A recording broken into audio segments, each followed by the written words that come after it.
একদিকটা রাস্তাটা ক্লিয়ার রেখে দিন, যাতায়াত করতে হবে। আমরা রাস্তায় কারো মানুষের না অসুবিধা হয়। একদিকটা ভাই এদিকটা ছেড়ে দাও, ভাই এদিকটা একটা দিক ছেড়ে দাও। আমাদের রাজ্যে আজকে চাকরি নাই, লাখো লাখো বেকার যুবক যুবতীরা তারা হন্য হয়ে ঘুরছে চাকরির জন্য। আর সন্দীপ ঘোষ মহাশয় সকালে চাকরি ছাড়লে অপদস্থ মুখ্যমন্ত্রীকে বিকালে আবার চাকরি দিচ্ছে। যুবকদের আওয়াজ তুলতে হবে, ছাত্র যুব যেমন আওয়াজ তুলছে, একটা বেকার যারা যাদের চাকরি পাচ্ছে না তাদের সাথে গলা মিলাতে হবে। আজকে আমরা এখানে উপস্থিত হয়েছি সুয়ার্চিকর কাণ্ডে যে ঘটনা ঘটেছে তার বিচার আমরা দেখতে চাই। যে যারা ঘটনা ঘটিয়েছে, এবিসিডি যারা যুক্ত আছে, তাই হাই প্রোফাইল টাকার দরকার নাই, যারা যুক্ত আছে তাদের প্রত্যেকের বিচার আমরা চাই, তাই তো নাকি? আমরা জাত ধর্ম বর্ণ নির্বিশেষে পশ্চিমবাংলার মানুষ শেষ করব।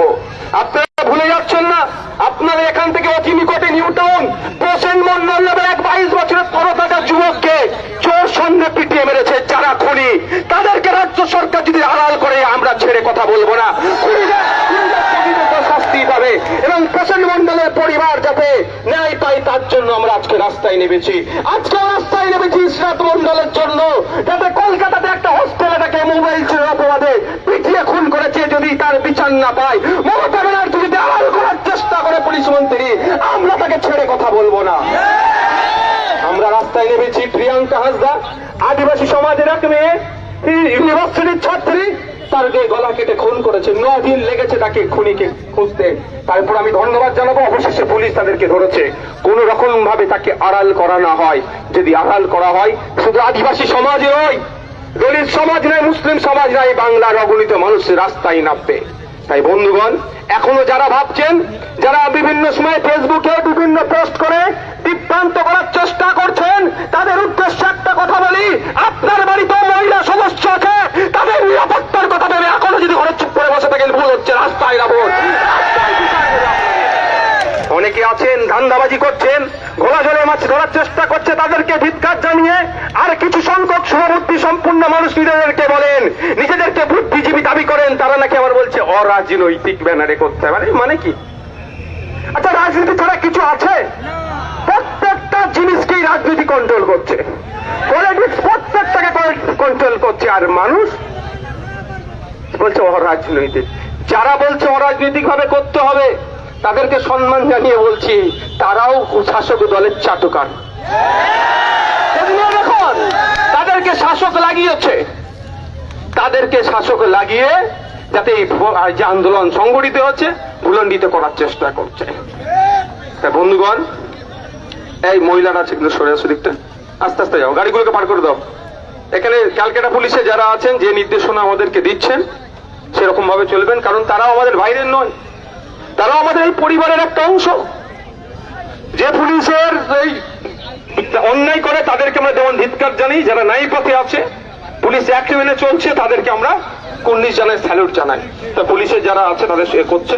আমি শেষ করার আগে একটা কথা বলবো, আমাদের মনে আছে ধনঞ্জয়ের নাম? হ্যাঁ, এখনো কিন্তু কন্ট্রোভার্সি আছে ধনঞ্জয়কে নিয়ে। কেউ বলেছে তাকে ফাঁসানো হয়েছে, অনেক এখনো কন্ট্রোভার্সি আছে, আজকের দিনও আছে। আমি চাই না এই সঞ্জয় ওই ধনঞ্জয়ের মতো না হয়ে যায়। বুঝতে পারছেন কি বলছি? সঞ্জয় দোষী, সঞ্জয়ের সাথে আরো কেউ আছে। এই কথাটা বলার জন্য যদি লালবাজার আমাকে একটা নোটিশ পাঠায়, আমি 100টা নোটিশ খাওয়ার জন্য রেডি আছি। শাসকের কেউ জড়িয়ে আছে, সঞ্জয়ের সাথে শাসকের কেউ জড়িয়ে আছে ঘনিষ্ঠ। সেই জন্যই সন্দীপ বাবু সকালে চাকরি ছাড়লে রাত সন্ধ্যায় আবার চাকরি পেয়ে যায়। সন্দীপ বাবুর নামে একাধিক অভিযোগ ছিল,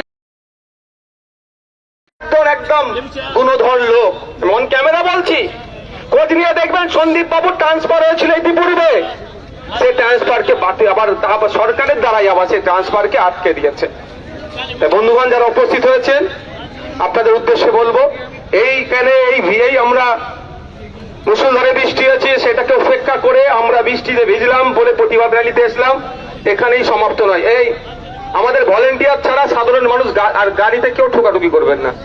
দারুণ অভদ্র লাগে আমাকে, এটা খুব খারাপ লাগে আমাকে, এই গাড়িতে ঠোকাঠুকি করা। কেউ ঠোকাঠুকি করবে না। আমাদের পুলিশ বন্ধুরা আছেন, আমাদের কিছু নেতৃত্বরা আছেন, তারা দায়িত্ব নিয়ে পার করছে। কেউ গাড়িতে ঠোকাঠুকি করবেন না। যারা এসেছেন আপনাদের বলবো, ঘুমিয়ে পড়লে হবে না, ঘুমিয়ে পড়লে হবে না, জেগে থাকতে হবে। বিচার ব্যবস্থা আদালতে গিয়েছে, মামলা ঠিক কথা, আদালতের জজেদেরকে বুঝাইয়ে রাখতে হবে যে বাংলা চুপ করে নয়। নাহলে এটা কিন্তু আমি আপনাদের বলে যাচ্ছি, এটা বললে হয়তো আমার নামে কন্ডেম হতে পারে, কিন্তু তিলোত্তম আমাদের পরিবারের একজন। আমাকে বলতে বাধ্য হচ্ছে, যদি আমরা চুপ করে যাও কিন্তু আদালতেও কিন্তু কেসটা ঠান্ডা ঘরে চলে যেতে পারে। আমরা ঠান্ডা ঘরে যেতে দেব না। আমাদের তিলোত্তমার আমরা বিচার দেখতে চাই। যে অন্যায় করেছে তার সর্বোচ্চ বা তাদের সর্বোচ্চ শাস্তি হোক, এটা আমরা চাই। বুঝতে পারছেন তো?